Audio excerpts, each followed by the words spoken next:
ছাত্র গণ অভ্যুত্থানে দেশ ত্যাগের পর সাবেক প্রধানমন্ত্রী শেখ হাসিনার বিরুদ্ধে আদালতে যেন মামলার হিড়িক পড়েছে। শিশু ছাত্র জনতা হত্যার অভিযোগে একের পর এক মামলা হচ্ছে। আপনি চিন্তা করতে পারেন যে এমন সিদ্ধান্তের জন্য মোদিকে আহ্বান করা হচ্ছে। বাংলাদেশে ভারতীয় সেনাবাহিনী ঢোকার মতন স্পর্ধা দেখা।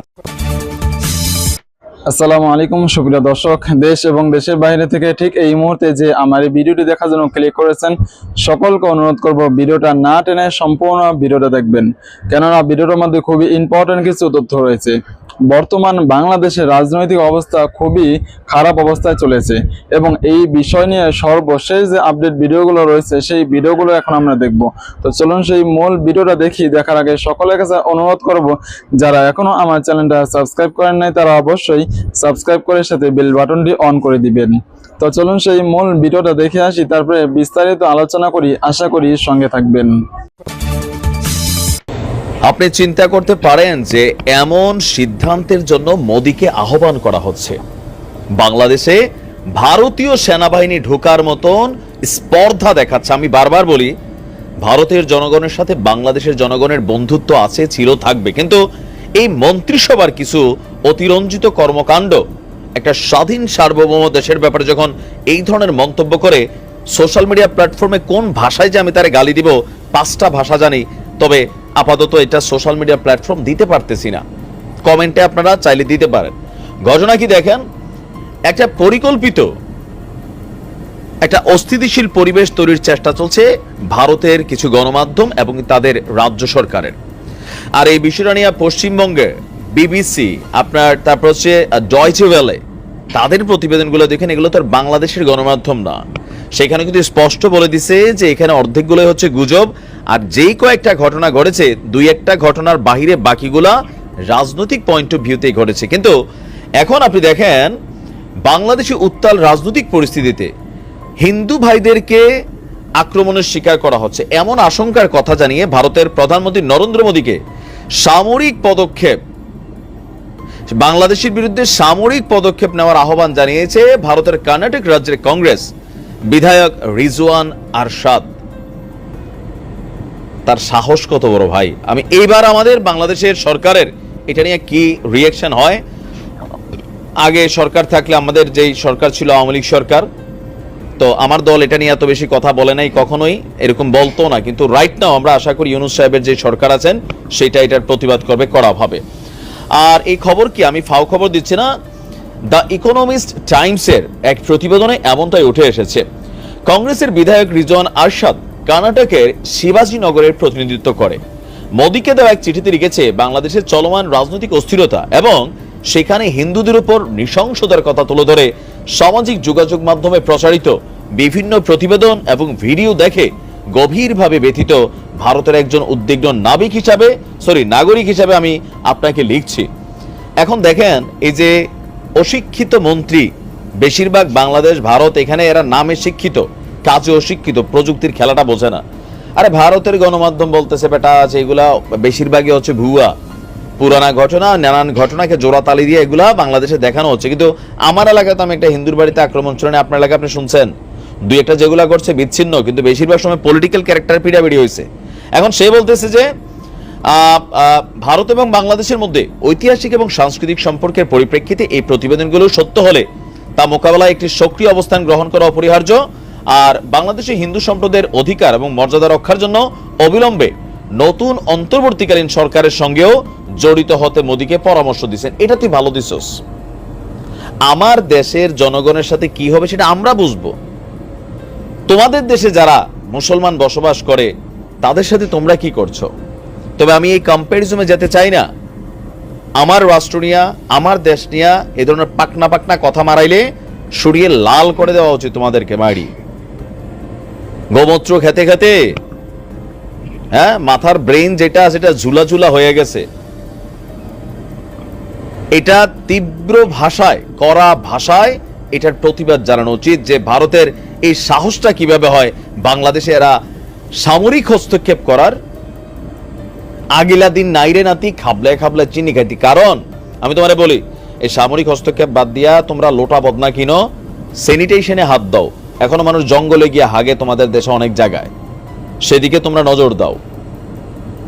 একটা দেশের সরকার পরিবর্তন হলে, তোমার দেশের সরকার পরিবর্তন হলে তোমাদের দেশে কি হয়, এটা বিশ্বজুড়ে, ভারত, বাংলাদেশ, পাকিস্তান, শ্রীলঙ্কা, এগুলো আমাদের কমন চিত্র। আর এইবার যেটা হয়েছে, অতিরিক্ত গুজব ছড়াইছে ভারতের মিডিয়াগুলা উদ্দেশ্য প্রণোদিত ভাবে।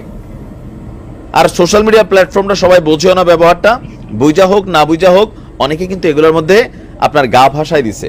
পরবর্তীতে আমরা দেখলাম যে আস্তে আস্তে মানুষের যেই চিন্তা ভাবনার জায়গাটা বা সচেতনতার জায়গাটা, সেটাই কিন্তু চলে আসছে যে না, ঠিক আছে, আসলে সত্য কোনটা মিথ্যা কোনটা। তা আমার মনে হয় আমাদের সরকারের উচিত শক্তভাবে এটার কড়া প্রতিবাদ জানানো, যে বাংলাদেশ ইস্যুতে তোমরা এই ধরনের কথা বলতে পারো না। দেখা যাক যে আমাদের সরকার, পররাষ্ট্র মন্ত্রণালয় এটার রিঅ্যাকশনটা কি। গণ অভ্যুত্থানে দেশ ত্যাগের পর সাবেক প্রধানমন্ত্রী শেখ হাসিনার বিরুদ্ধে আদালতে যেন মামলার হিড়িক পড়েছে।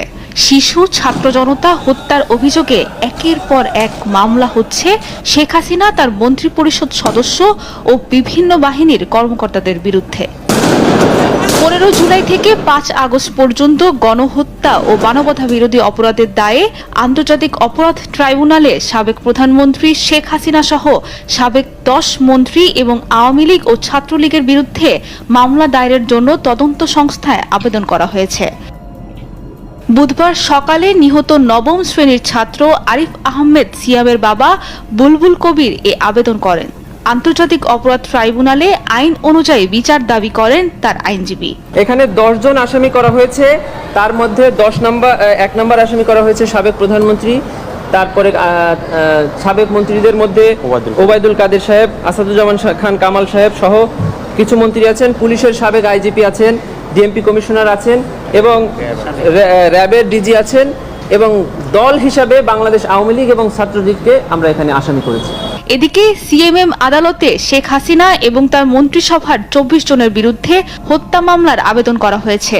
অভিযোগ আমলে নিয়ে আবেদনকে এজাহার হিসেবে নিয়ে কাফরুল থানাকে তদন্তের নির্দেশ দেন আদালত। এই হত্যাকাণ্ডটি শেখ হাসিনা, তদানীন্তন প্রধানমন্ত্রী শেখ হাসিনা, সাবেক স্বরাষ্ট্রমন্ত্রী আসাদুজ্জামান কামাল, আওয়ামী লীগের সাবেক সাধারণ সম্পাদক ওবায়দুল কাদের সহ মন্ত্রিপরিষদের সদস্যদের প্রত্যক্ষ নির্দেশে পুলিশের আইজিপি সহ পুলিশের ঊর্ধ্বতন কর্মকর্তারা ছাত্র জনতার উপরে সরাসরি গণহত্যা নির্দেশ দেয়। অন্যদিকে অপহরণ ও গুমের অভিযোগে শেখ হাসিনা সহ 5 জনের নাম উল্লেখ করে 26 জনের বিরুদ্ধে আরেকটি মামলার আবেদন করা হয়। উত্তরা পশ্চিম থানাকে তা এজাহার হিসেবে নেয়ার নির্দেশ দেয় ফারজানা শাকির সুমু চৌধুরীর আদালত। শেখ হাসিনা ছাড়াও সাবেক স্বরাষ্ট্রমন্ত্রী আসাদুজ্জামান খান, সাবেক আইনমন্ত্রী আনিসুল হক, সাবেক আইজিপি শহীদুল হক ও র্যাবের সাবেক মহাপরিচালক বেনজির আহমেদ সহ 25 সদস্যকে আসামি করা হয়েছে। আসামি হিসাবে সাবেক প্রধানমন্ত্রী শেখ হাসিনাকে আসামি করেছি এবং আইনমন্ত্রীকে আসামি করেছি, সাবেক আইনমন্ত্রীকে, স্বরাষ্ট্রমন্ত্রীকে করেছি, সাবেক আইজিপি যিনি শহীদুল ইসলাম এবং মহাপরিচালক বা র্যাবের ডিজি যে আপনার বেনজির আহমেদ, তাদেরকে আসামি করে মামলা করেছি। এছাড়া বিগত সরকারের আমলে দুর্নীতি ও হত্যার সঙ্গে জড়িতরা যাতে দেশ ত্যাগ করতে না পারে সে বিষয়ে নিষেধাজ্ঞা চেয়ে করা রিটের আদেশ দেওয়া হবে বৃহস্পতিবার। যে যারা যারা এই জেনোসাইড অর্থাৎ এই গণহত্যা এবং এই ফ্যাসিস্ট রিজিমকে টিকিয়ে রাখার জন্য যারা যারা এর সাথে জড়িত তাদের জানি বিচার হয়, এবং সাথে সাথে তারা যদি বাইরে যেতে চায় তাহলে ইন্টারিম আদেশে আমি একটা চেয়েছিলাম, তারা যদি বাইরে যেতে চায় তাহলে জানি আমাদের স্বরাষ্ট্র মন্ত্রণালয় যেটা আছে তাদের ক্লিয়ারেন্স নিয়ে তারপর যায়। অপরাধীদের দ্রুত আইনের আওতায় এনে শাস্তি কার্যকরের আহ্বান জানান আইনজীবীরা। ভিডিওটা দেখার জন্য অনেক অনেক ধন্যবাদ। ভিডিও সম্পর্কে আপনার কি মতামত সেটা অবশ্যই কমেন্ট বক্সে কমেন্ট করে জানাবেন। ভিডিওটা অবশ্যই লাইক করবেন, যদি পারেন ভিডিও সম্পর্কে প্লিজ 2টা লাইন কমেন্ট করে জানাবেন, আর অবশ্যই ভিডিওটা শেয়ার করে দিবেন। আর আপনি যদি আমার চ্যানেল নতুন হয়ে থাকেন তাহলে অবশ্যই চ্যানেলটা সাবস্ক্রাইব করার সাথে বেল বাটনটি অন করে দিবেন, যাতে করে প্রত্যেক মুহূর্তের আপডেট ভিডিও আপনাদের কাছে আমি পৌঁছাতে পারি। ভালো থাকবেন, সুস্থ থাকবেন, দেখা হবে কোনো নেক্সট ভিডিওতে। আল্লাহ হাফেজ। সো গাইস, ভিডিওটি ভালো লেগে থাকলে লাইক করবেন, অবশ্যই কমেন্ট করে জানাবেন ভিডিওটি কেমন হয়েছে। আর হ্যাঁ, আপনি যদি আমার চ্যানেল নতুন হয়ে থাকেন তাহলে অবশ্যই নিচে দিয়ে সাবস্ক্রাইব করে রাখবেন। এই পাশে যে ভিডিওগুলো দেখতে পাচ্ছেন তো অবশ্যই দেখবেন এবং এনজয় করবেন। ভালো থাকবেন, সুস্থ থাকবেন এবং সবসময় আমাদের সাথে থাকবেন।